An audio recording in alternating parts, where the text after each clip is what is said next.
Le Flash Info avec le centre de stockage de la Manche. Une édition locale consacrée en grande partie à ce mouvement de grève interprofessionnelle contre la réforme des retraites. Dans la Manche, comme partout en France, de nombreux secteurs sont mobilisés. Des perturbations sont donc à prévoir. C'est le cas notamment dans les écoles, si certains enseignants sont présents.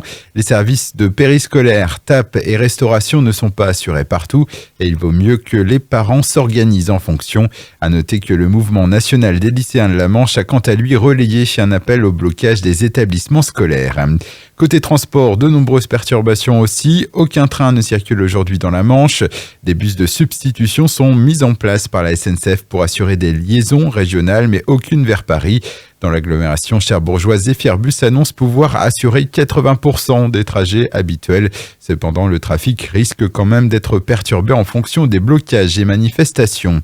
Des manifestations, justement, il y en a plusieurs dans la Manche. Ce matin à Coutances et Saint-Lô, cet après-midi à Granville et Carentan. À Cherbourg, plusieurs actions sont organisées avec des distributions de tracts à plusieurs endroits en matinée. Ensuite, les syndicats appellent au rassemblement à la gare avant un départ en cortège à 13h30 jusqu'au port Chantraine, où une assemblée générale aura lieu à 14h30. Et puis à partir de 15h30, les manifestants prendront ensuite le chemin inverse. Dans le reste de l'actualité locale, la préfecture de la Manche qui appelle au civisme, en cause les blocages de dépôts pétroliers de ces derniers jours.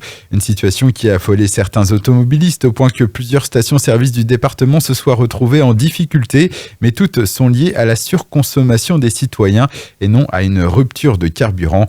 Les autorités qui en appellent au bon sens de la population et informent que la situation d'approvisionnement n'est à ce jour pas remise en cause. Et puis une récompense pour le cycliste manchois Benoît Cosnefroy. Il y a quelques jours, il a été élu meilleur espoir français par l'Union nationale des cyclistes professionnels.